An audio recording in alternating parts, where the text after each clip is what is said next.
Alright guys, another conversion time. This time it's the HiSun Sector E1. Uh, nice little RV, UTV, very similar to the Polaris, but a lot of people have said, the new Polaris are very expensive and we need an alternative. So this is similar to it, and it has similar electronics. It does at this particular year uses a similar SFK based controller. I think the newer ones have changed to a Chinese controller we're not quite familiar with. But one interesting thing is it's got a little dashboard in here. So we're gonna do a little. This one currently still has lead acid batteries, and we're gonna do sort of a kind of I guess just drive around to kind of see what it does. I suspect it's gonna reach top speed. The batteries are decent shape, but I suspect you will be drawing more amps to maintain that speed. And we're going to sort of see how that difference happens, because with lithiums you don't have to draw them as hard. They don't draw as many amps, but this will be a good little baseline for us just to kind of see how much it does. Oh, one thing, this thing does actually require you to be seat belted before you can run at full power. So we're gonna go in and just drive around. We're gonna monitor. There's a nice little amp gauge and sort of see what it is, and we'll drive around, see what we find, and just get a baseline for what it is when it's driving around, how many amps it's pulling, so on and so forth. But it also has a regen meter, so you see the 0 is stock, and then it can regen up to 100 amps into it. So this is time 10. So I'm gonna buckle in and we'll just go for a little drive. Alright, so we're in a high mode, which this has similar to that. It's got a medium, low, and high. So it's got a nice little gauge. It's actually more impressive than the Polaris in terms of user interface. So, but anyway, we're gonna drive around high, see how fast we can get it, and let's see how many amps it pulls when driving around.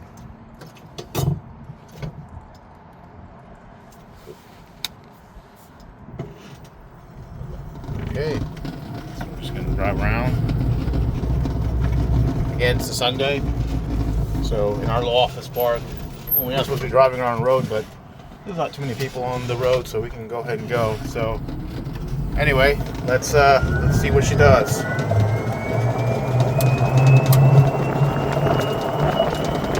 Alright, so just like the Polaris, around 20 to 23 miles per hour, and it pulls a constant 200 amps to maintain around 25 or so miles per hour. So actually a little higher, about 26, so it's a little higher, but that could just be the accuracy of the speed.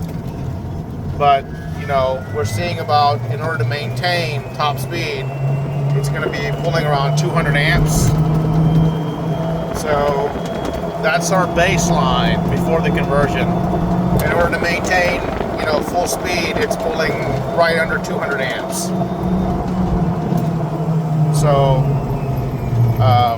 that gives us sort of a good baseline. We'll just kind of do like another little one down the road here. Alright, just to make sure our numbers are correct. So again, pedal to the metal, high mode, and we're pulling around 200 amps, and it needs to keep pulling 200 amps in order to maintain it, so it does not drop below 200 amps. So those batteries are getting a workout, and that's what we need in order to maintain around 23, 25 miles per hour. So it's going to be interesting to see what's going to happen, when we convert over lithium. How many amps do we need to pull on the lithium side in order to maintain, the top speed? Actually, I'm not even able to get top speed anymore. I think, it is, but I don't know how long you should be pulling hard on it. I think that's probably more than the system wants. But anyway, that's a good little baseline for us on the lead acid, and then we'll convert it to, we'll convert lithium to our SFK batteries and see what kind of amps we're pulling. So in the next part of our video, just to give you a preview, we're going to see what's on the business side of things. The charge lead is actually nice. It's actually inside the little glove box, easy to reach, and it uses the same type of Delta Q charger, slightly different, but they've actually moved the charge indicator lights in here. It's pretty exciting because you can actually upload profiles via USB with this charger. We'll discuss that later. But just going to give you a preview. We're going to take the seats off. Looks like they just kind of hold in place. And they come down, and they've got these 3 little compartments. We've already opened 1 or 2 of them up. I think this should be able to come right off. So this one's using GC2 style batteries. This will be interesting. We're going to see how we have to fit our things in. For the SFK 315EXs should fit no problem. Alright, taking off the E1's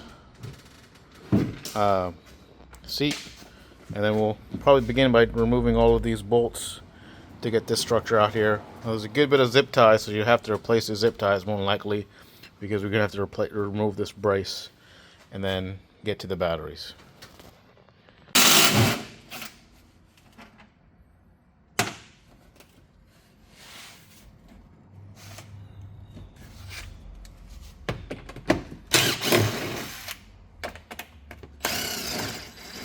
It's stripped. Clearly it's stripped. Nut behind, or just galled up? Stripped. Yep. It's coming out. Well, there was a nut behind there. Yeah. Oh man, that's gonna suck. Yeah. Did that one have a nut too? Mm-hmm. That's, yeah, you can get right to it. If you could just take that whole panel off. Yeah. They just all slide into the foot. Well, let's take the whole panel off.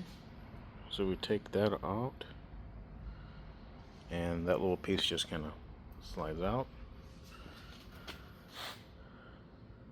Looks like they have little stands that those batteries sit on. Starting to take the batteries out. We got one out, and one thing that is interesting, since it's dry cell, it doesn't corrode nearly as bad. So you'll be able to use the same conductors. I mean, if this was that flooded lead acid stuff, those things would be all, you know, tarnished and eaten up. So that's good.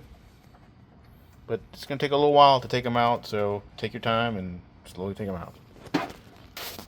Alright, so as you're unscrewing them, we'll just pull them out. Always fun working on these things. Not really.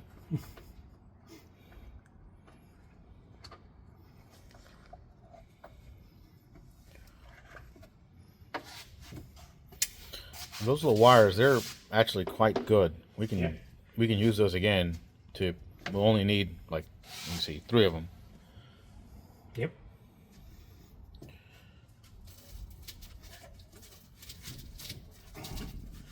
Yeah, that's every bit of 70 pounds, I think, each one of these.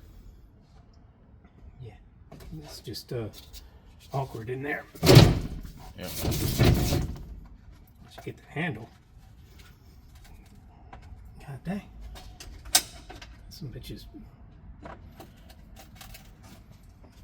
encrusted in sand and dirt.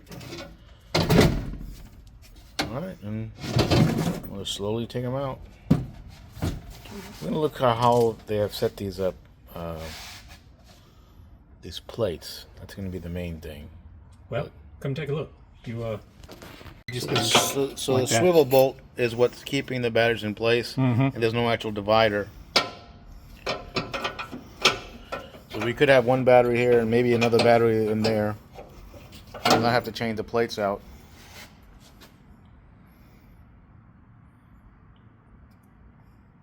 Because one of our batteries will definitely fit in there. Exactly. Let me get that last one on this side out. Okay. We can take the main tray out. Go ahead and see if you can take it out. We got one bolt out, and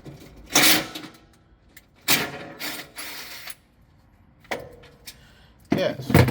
So that's the tray, and that's the tray that comes out. Very dusty. Not sure how it would come out.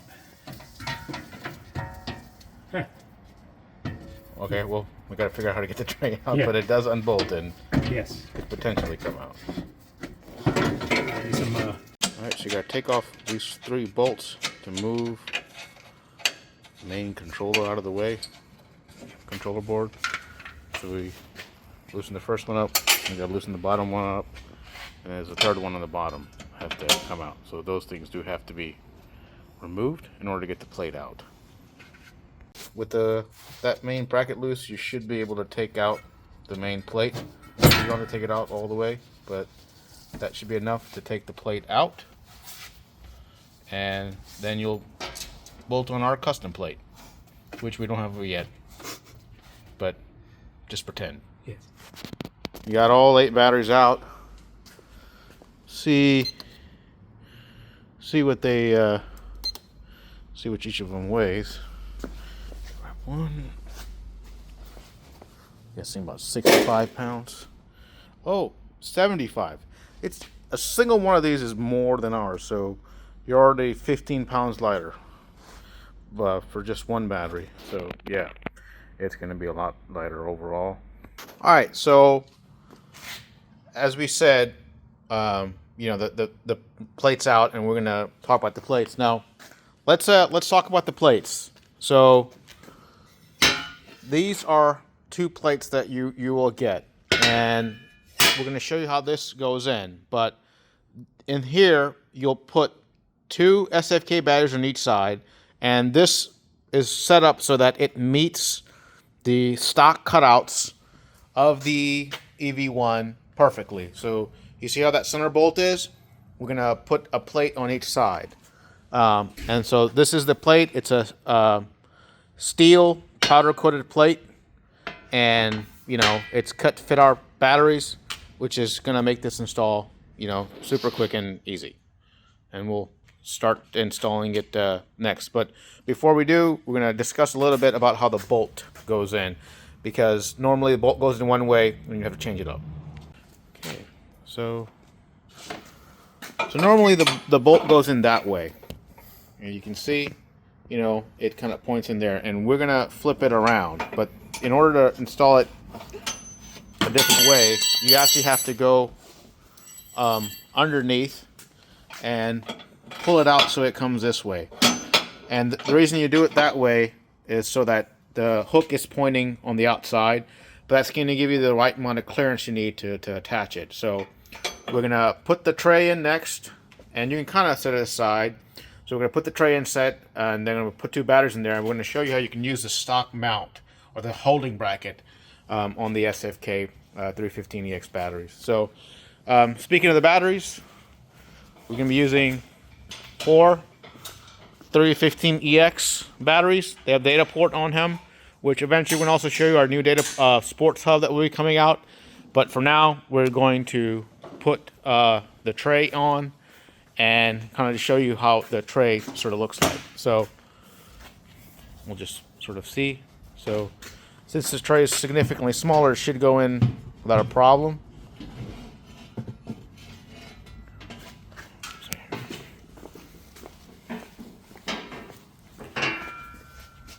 So you can kind of see it's in there, and it sort of matches the existing holes and the bolt points, and it goes on both sides. So we went from that very large stock tray to this compact tray, and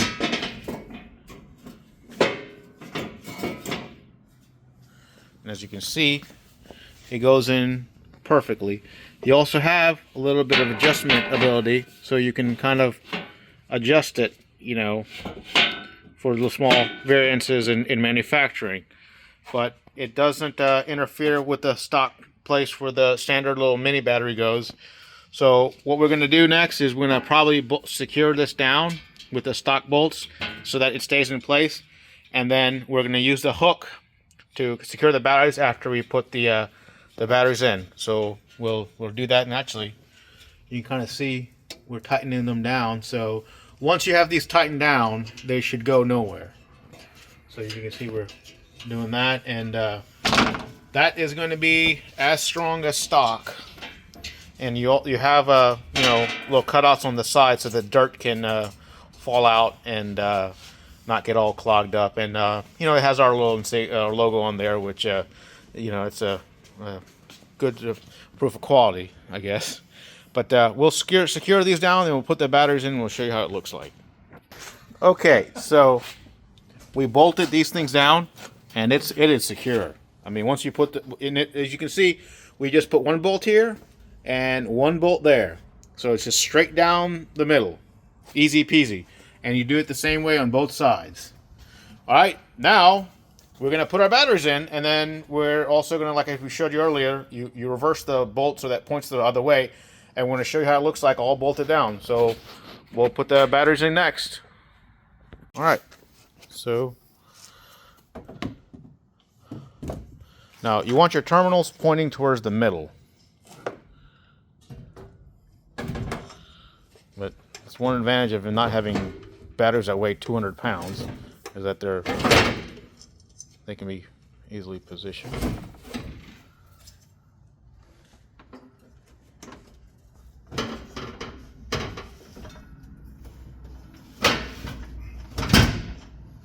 All right, so as you can see, it's a nice bespoke fit. It's in there. It's not going to go anywhere. We have easy access to the buttons on here, so you easily can connect it. Data port is still accessible here, but one is there, and we left that space in the middle. Let's go ahead and put the other one in, and you basically do the same thing for the other side as well.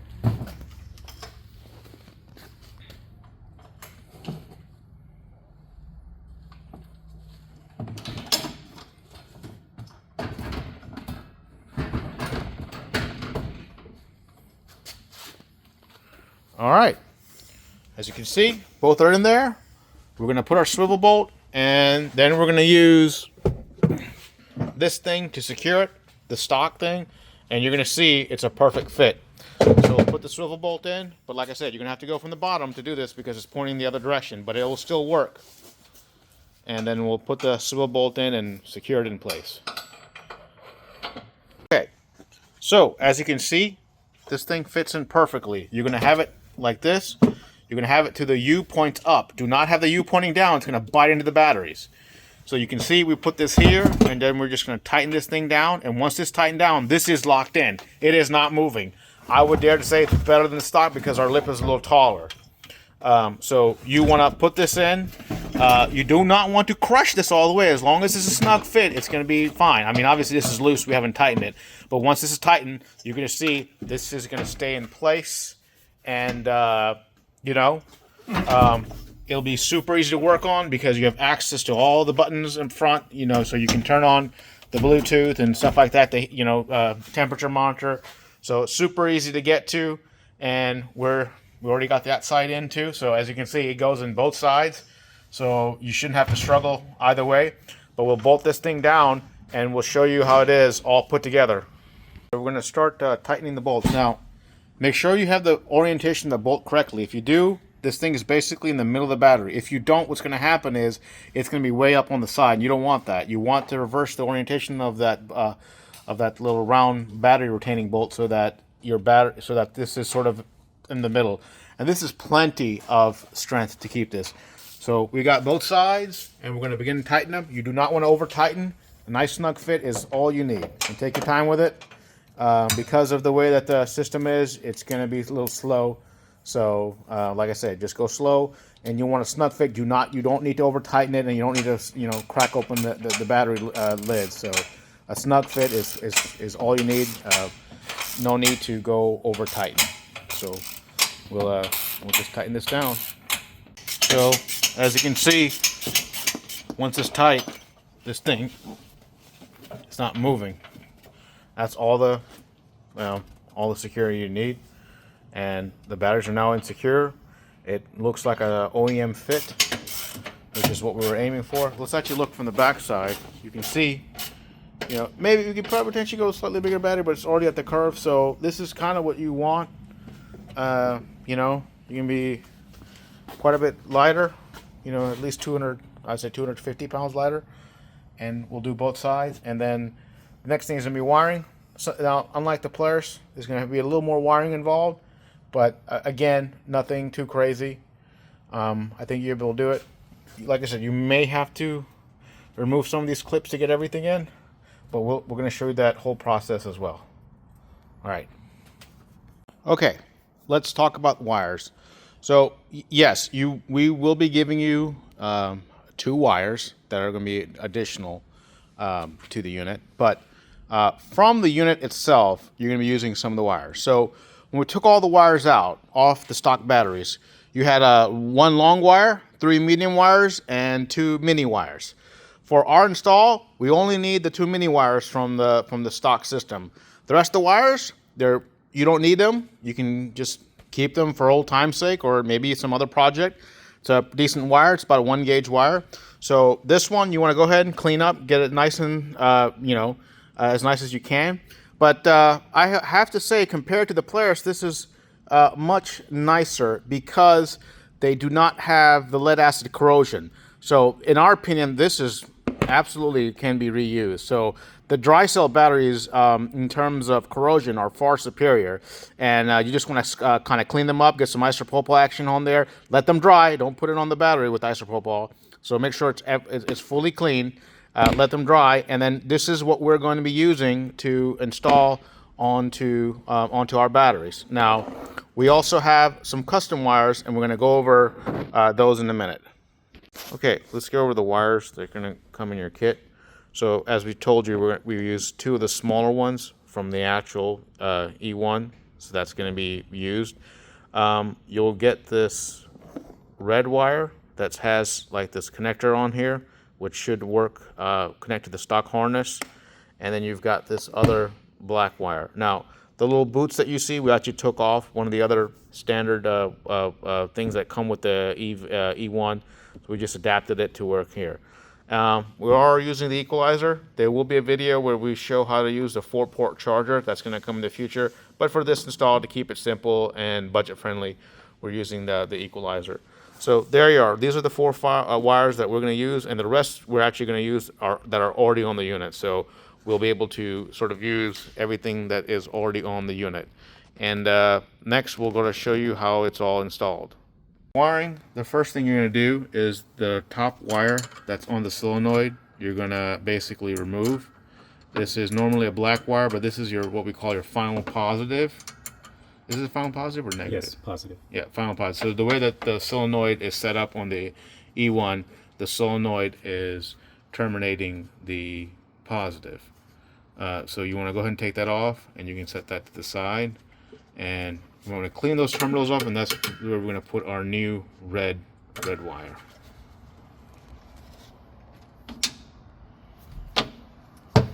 So we're actually using WD-40 to remove any grease or any other residue, and then we're going to go over it with some rubbing alcohol. Oh yeah, there's definitely some junk on that thing.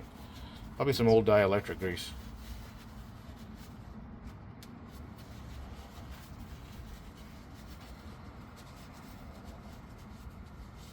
So you can put some more dielectric grease in there or whatever, but we're just going to clean it with some alcohol next and make sure we have a good contact on there, and we're going to bolt on the red wire. Get some alcohol on the paper towel now, and that's going to give us a nice solid clean. Make sure we have good contact with the terminal.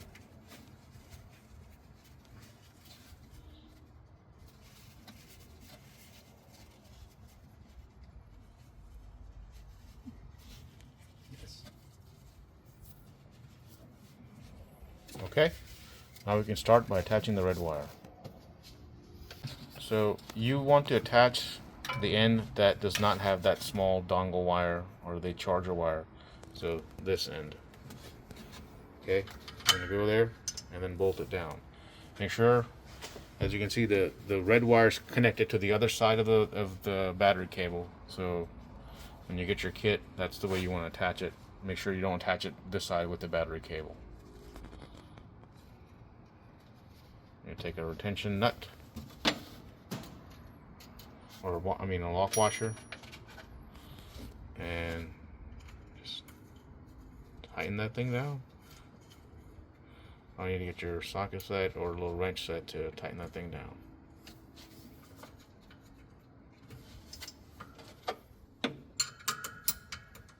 Okay, I think we almost got it.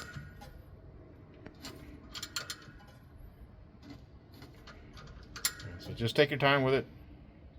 No need to rush. Yep. There you go. And then you just cover it with the boot, just like stock. Nice. Sort of comes in on the side, and the red wire that you have, the little plug will get the will just plug into the connector. Okay, that's at your charge. And any of the extra wire we have, we're just going to zip tie and kind of close so it doesn't flop around all over the place. But the positive is important because that's what's going to connect to that battery. So we're going to do that towards the end. Let's set up the other connections, and we'll get back to it. Okay. I guess we can talk about the black one. So let's actually talk about the black wire. So the black wire you don't really have to do. It's actually this wire right here, which is the one at the very bottom right here. And that can actually work. So as you can see, I have it here, and it's going to connect to our negative of the battery in the end. So this will just connect to right there. So you don't have to disconnect any of the connectors. You leave the connector here. It reaches. Just want to clean the terminal, clean that, and that's how you're going to bolt it. And when you bolt it in, it should be just fine. So that's all you have to do in terms of the stock points. The black wire we can use as is. We do need a new red wire, which is why we include that new red wire. And the rest of that we can now begin, starting to install it. And like I said, always make sure you clean your terminals. You don't want any dirt and grime in that place. So let's not talk about actually putting the wires on the battery, since we have the wire harnesses set up. Okay, so we're about to install the things, and your kit includes 8 of these washers. So this is going to be needed when you install these balancing wires, or the equalizing wires. So we'll show you how that's done. So I guess what we'll do is we'll first start with the first positive. We clean the terminal out. We're going to set that up, and one of the red is going to go on top, and then we're going to secure it down with one of the washers here. We got the wrench to bolt it down. All right. So each battery has its own red, and each battery has its own black, so just keep that in mind.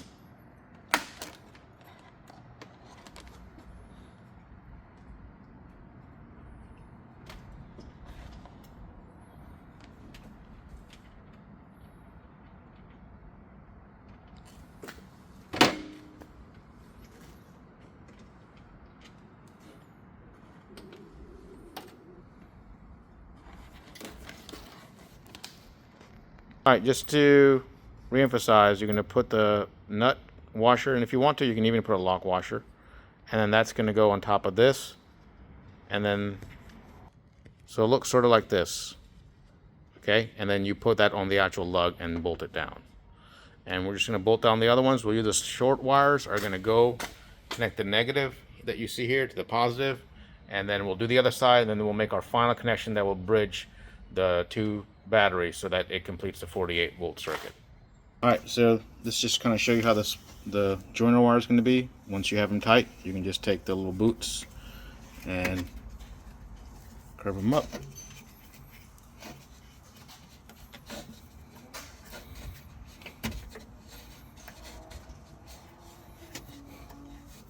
Yep, there you go. We're able to reuse the stock hardware. Okay, and we'll do the same thing on the other side. All right, so let's talk about the charger. We actually undid the zip ties to kind of show you, but these are the wires that are coming off the charger. This is actually your positive or your charging wire. As it is, I don't know why they put it black. This is actually your negative wire, which is going to go on the final negative. So we're gonna, since our final positive is on the back, when we connect our final positive wire, our final chassis positive, which is this wire right here, we're also going to attach it. So this is all going to be sandwiched together. This, as well as the balancer are all going to be sandwiched together. And the washer is going to be the one that's right next to the screw. Everything else is going to be sandwiched together down. So we're going to attach that next. All right, so as you can see, we tighten that down. We got this, and that. And we just take our rubber boot and just sort of go over and kind of get everything as close as we can. And that is going to be that positive. Okay, so then we'll go forward. All right, so we then these two. You choose two of those little ones. We put the little black on that side, black on this side. And as you can see, it's sort of the same way. Bolt, washer, equalizer wire, then final bolt, and then that way. So just remember, each battery has its own positive and negative. So see these two? They go to each battery. So each battery will have its own set of leads. Don't mix up the leads.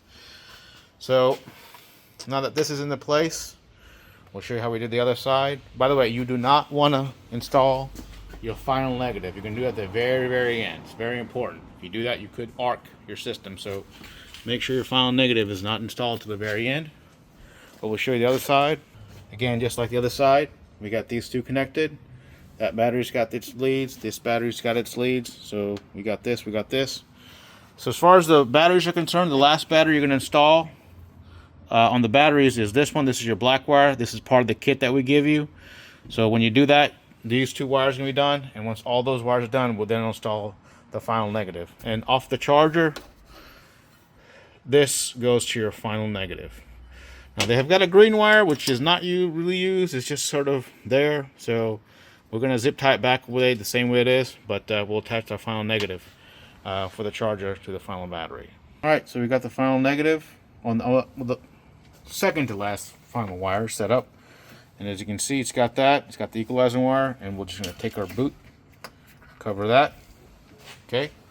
So like I said, each battery, positive and negative for each battery is connected. So when you do these equalizing leads, they go to each battery, positive and negative. Don't cross these between the two batteries. This is how you're going to have to set this up. Okay.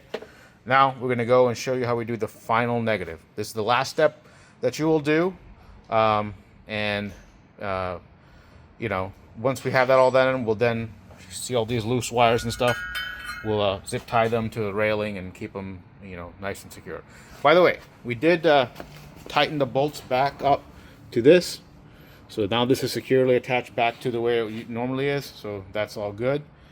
And like I said, we'll attach the final negative, zip tie everything, and we'll find a place to mount our equalizer and see which way that's going to go.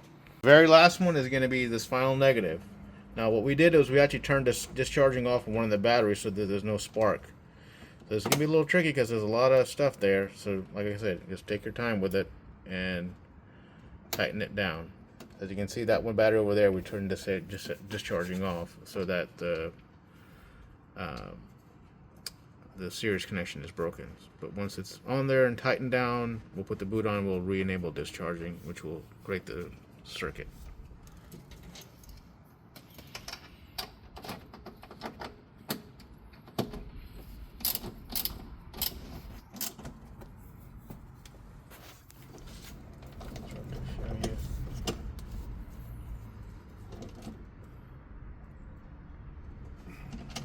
Cover it up with the boot and we're good.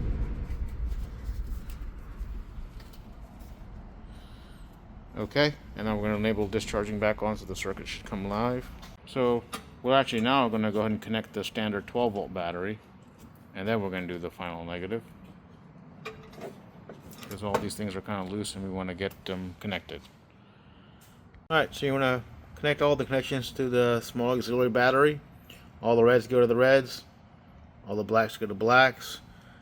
This is basically the same way you disassemble it as you turn. You don't have to take it off, but for our install we did take it off. So just put it. If you didn't install it, then you can leave it on there. But it can interfere with the wires back there, which is the reason why we took it off. But yeah, it should be easy. Put all the reds together. Put all the blacks together. That's your 12 volt battery. All right. So we cut about a 10-inch long piece of angle aluminum, and we're going to use that to actually mount our balancer. So we're actually going to loosen up one of the bolts here and put it on, and we'll show you how it is, and then we're going to attach the balancer using some double-sided sticky tape. So we mounted this. It gives us a platform to mount our balancer on. It's on there very tight. We use the stock screw, bolted in. So now we'll put it on. All right, so we're going to clean that with some alcohol, and we're going to be using our good friend double-sided sticky tape to hold it in place. If you want, you could use Velcro. That's fine. I mean, you could even zip tie it. Doesn't weigh a lot. We just want it secure so it doesn't just start bouncing around all over the place. All right, and that's our install done. We'll have another video of actually driving around coming up in the future. Well, actually, we'll probably do it later as part of this video, to be honest, when it's all stitched together. But there's is your balancer, and when you plug it, turn it on, it'll show you the thing, and it goes off after about 30 seconds. Now, if you put the main shroud on here, you won't be able to see it. So just keep that in mind. I think we're just going to keep ours off. It doesn't really matter, so we're going to keep the little battery trays off because there's no more venting. There's no more lead acid venting. Even though I think the dry cell didn't have a venting problem. You know, for easy access, you can do that. For the most part, this thing just runs. It's out of the way. It's not going to get anywhere. All the wires are in place, and we just zip tied any of the loose wires in the back. And yep, that is the entire install of the system. All that done, you're going to put your last final bit of trim on there. Probably better just to use hand tools, but you might need two people to get it on there. This one's a little tricky because you got to have everything just lined up just right. And once you do there, it's good, and it's there. I think we're just going to leave the little covers off. For us, I don't really see the advantage of it. You can still get some crud and stuff coming out of there. So for us, we're just going to leave it off. But you can kind of see the battery's all the way back up there. So I think we utilize the space fairly nicely. It almost seems like this was meant to be. And yeah, so we'll finish this up and probably do a test drive in a little bit. And then also, we're actually going to show you how to program the charger. So that's going to be next.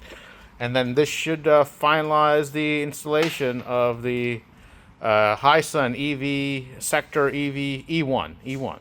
All right. Okay. Now on to the charger. So this charger is different. As you can see, it has a USB port on here, which means it can be programmed. Alright, so now let's go over what you're going to do in order to download the actual algorithm for the Delta Q IC charger. So you're going to go to this website, and there's a download page for the for the different algorithms, and the one we want is 386. This will charge it to the correct voltage so that we can fully charge our batteries. Even though 56 volts is sufficient, 58.4 is just going to make it easier for us to charge it and allow us to, fully balance the battery. So link for this was going to be there. You're just going to go to this page, and again, download the 386, find a 386 zip file, and once you find this 386 zip file, go ahead and download it. Alright, so once you download the zip file, you're actually going to unzip it and put it onto the USB drive. Make sure the USB drive is clean. You shouldn't have anything on there, FAT32, and just extract it to the main root folder of the USB drive. Alright, so this is where we downloaded the algorithm or the profile. As you can see, the charger is currently running, and when we do it, you're going to see it start flashing really quickly. So again, take this, put the USB drive in here, and you'll start seeing it flashing. When it's flashing, it's reading the data off the USB drive. You keep letting it flash. It's going to stop as it's reading the new charging algorithm. So you see that little wrench icon. And then once it's done reading it,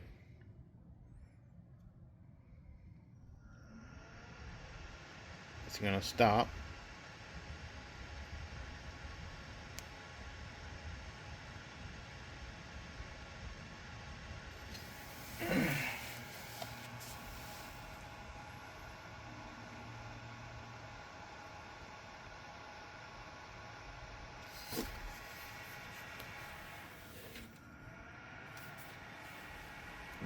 Hopefully it'll stop soon.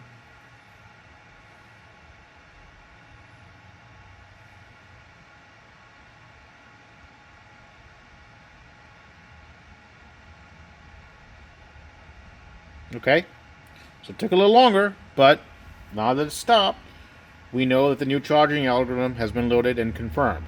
Okay, now what we're going to do is we're going to actually take this drive out, put it on our computer, delete the drive, everything on the drive, and put it back on here so we can read the data off this and make sure the 386 algorithm is on the charger. All right, so in the next step before we continue, we just want to make sure we're going to go to the Delta Q support website, but the drive that you just used to install the algorithm, you're going to take that drive out, put it back in your computer, and delete it so that everything that's on that drive should be gone. So we've already updated the algorithm on here, but we took our drive, we downloaded everything, and what we're going to do is just plug it back in here and read the data off of this reprogrammed charger and just verify that the algorithm is actually the Lithium algorithm. So as long as you see algorithm 386, then we're good. We know the charger is set up for our Lithium profile. So I'm just going to put it in here, read the data off of here, and once the data is off of here, we'll verify on our computer to make sure the data is correct. So same thing, make sure it's plugged in, plug it in here, and just download the data off of here. All right. So just like last time, we're downloading the data off of the charger, and we're going to wait for it to stop flashing. Once the little triangle stops flashing, then we will know that the data has been loaded onto the USB drive. And you don't need to do anything after this is done. This is just for you to verify that the correct algorithm has been loaded up onto the charger. So just like last time, let it run. It's going to take about a minute or so, and once it's done, you have all the data off of the charger, which shouldn't be a lot, but you know, it's just, we're just going to make sure that the algorithm is now set to 386, which is the Lithium profile for the IC series of chargers. It does take a little while.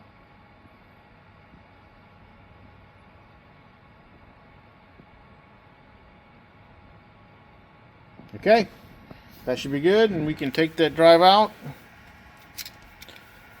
put out the USB cover so it's sealed, and we should be good. Let's take this drive, load it up, and make sure that the algorithm's correct, and we're done. We're just going to verify this to make sure it's done.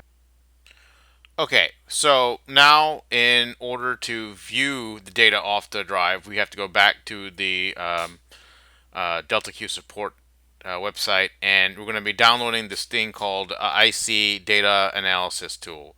So you want to download this, you want to install it. It is a Windows PC based program. Go ahead and download it, go ahead and install it. I think it's just a exe file that you'll open up once you extract it, but open that program up so that we can view what is inside the actual USB drive. So when you open it up, you're going to click on the import USB data, and once you do that, it should load up the drive. But as you can see, our algorithm is 386. So that proves that the install did go successfully, and we can also view additional data of just if you wanted to view what the charger has been doing. But main goal for this is we got the 386 installed, and if you want to, you can view the history of all the charging and stuff like that off of the charger. All right, let's check in. We left it charging overnight. So one of the advantages of this charger, since we did program it to lithium, we can see that we have gotten perfect charge.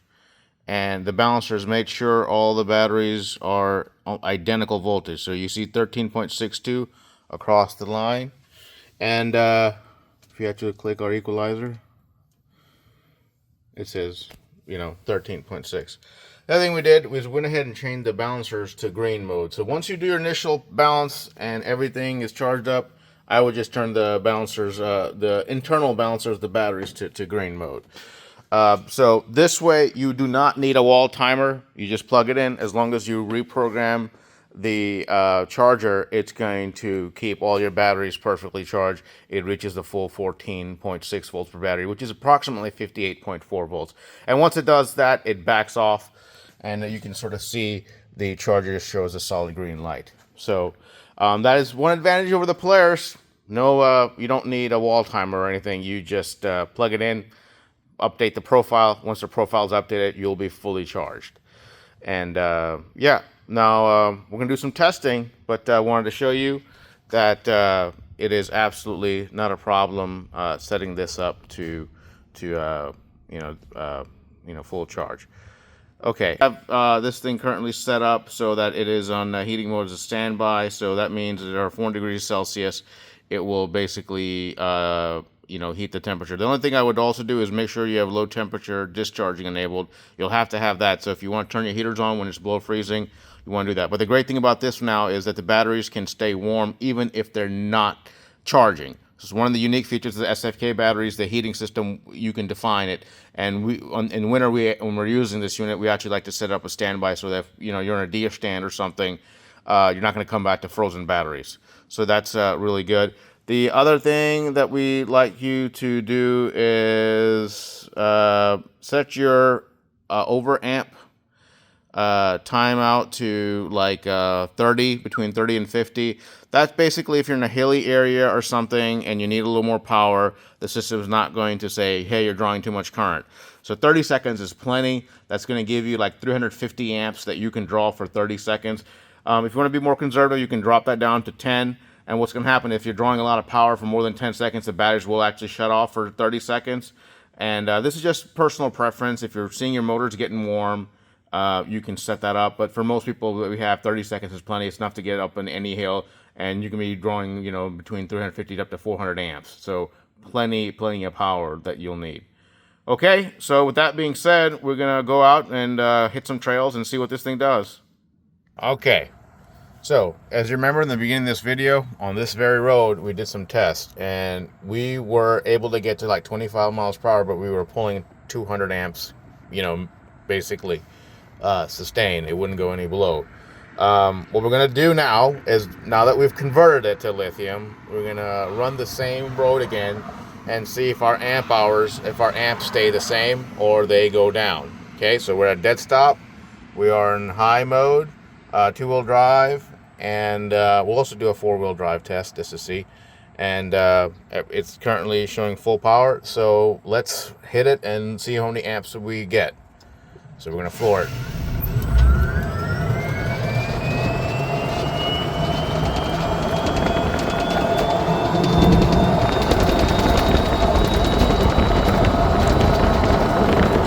So you can see we're already below the 200. We're at about 150 or so amps.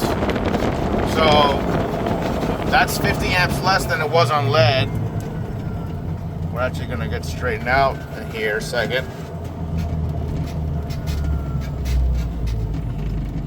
See our system here. Okay, so let's do it again. Full power. Pull around 300 amps per second.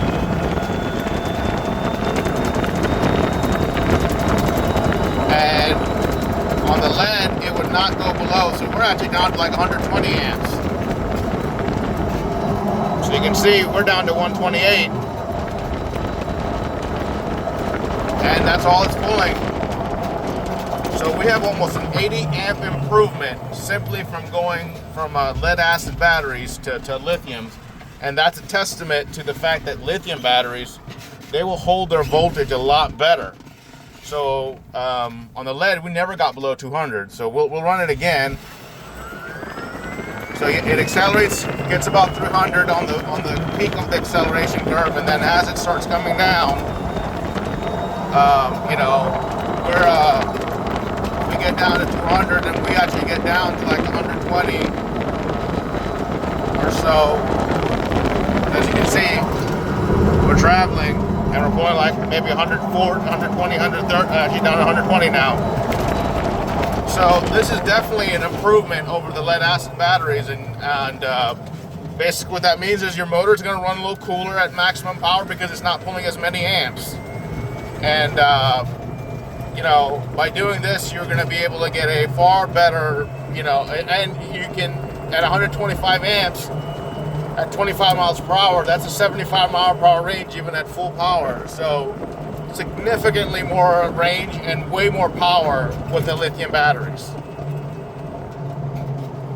It's probably something you don't see every day, an electric towing an electric.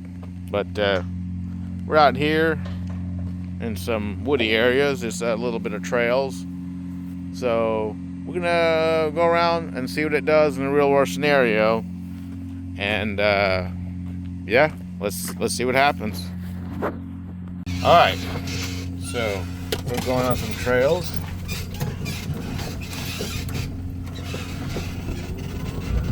That's the first little hill. That's the one that the golf cart has problems with? Yeah. All right.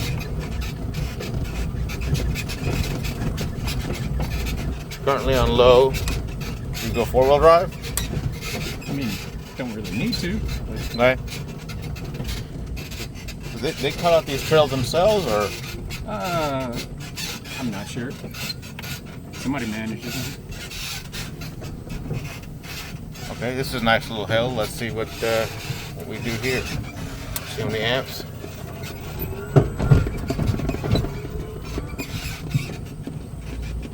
No problem. And that was on low. I guess all you really can do is low on it, because you'll start peeling out if you try to do high. All right, more driving around on trails. And ow.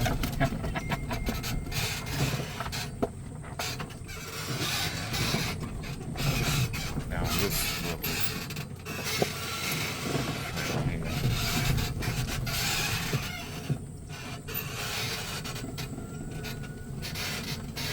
Yeah, avoid this. Up. Part of me wants to go straight. No, do not go into the pond.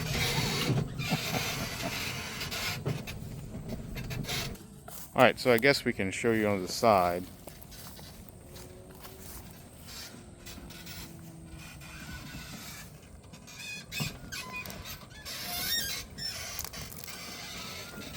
Yeah, no problem. Okay, so there's that hill. Let's see what she does.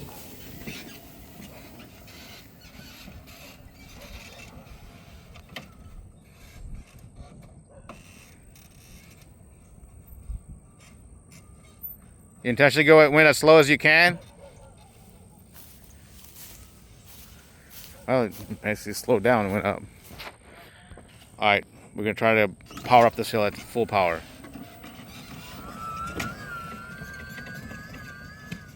So, you can do it slow power or you can do it full power. Yeah. I wouldn't do it full power the whole time, but, you know, it's possible. Okay, so we're back on the trail again, and this time we've got a golf cart guide. We may need to rescue the golf cart guide because as he gets low on power, sometimes he needs a little assistance. But, yeah, I mean, you could go high on this, and if you want to break your back, I guess. Ugh.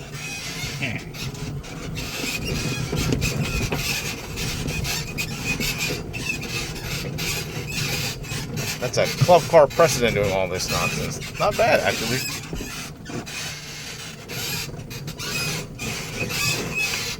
That gets kind of exciting. Yeah. I'm not going to. You can drive there by yourself. Get down! Get down!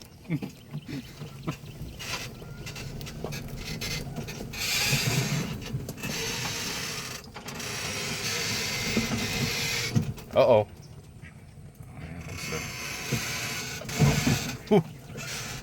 That's a bit of a drop.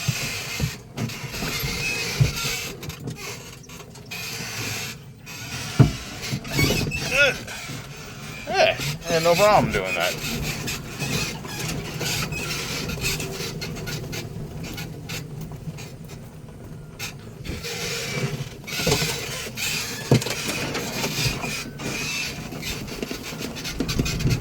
Yeah, ditches and ruts and all sorts of other shenanigans.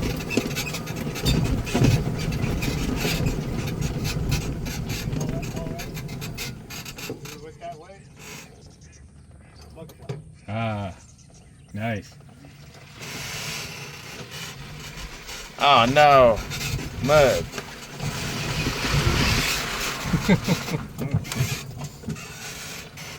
Look at all this nastiness.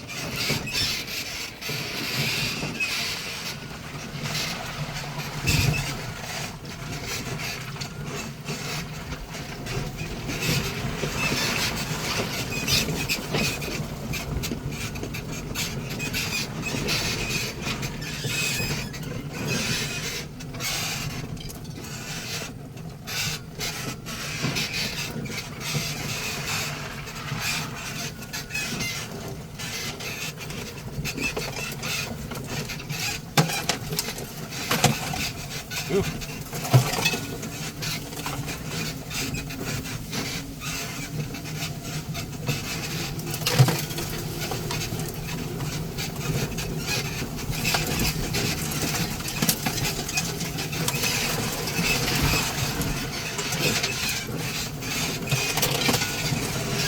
If you look at the ammeter, we're not even getting anywhere close to the limits.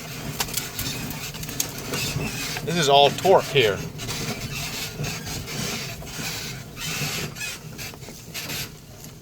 Ryan, can you get up there? I might be able to. Maybe. All right, well, we'll show you how it's done.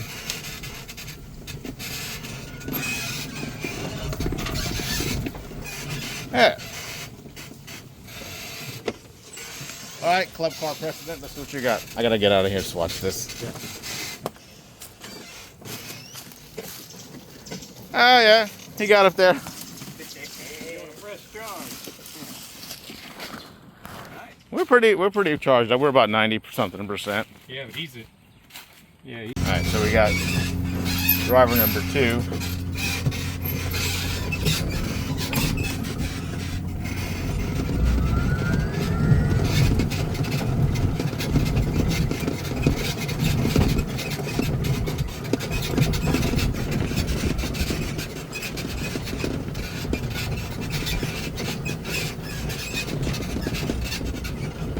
Go back that.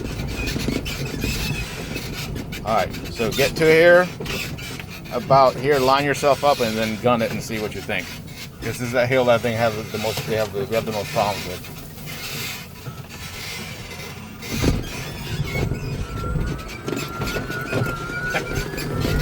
Good. No problem. I mean, it was actually accelerating as we were going up the hill. Yeah. We got another little hill. I'm gonna stop and then accelerate up. This is probably the worst case scenario.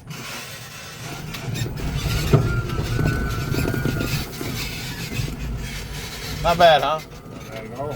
All right.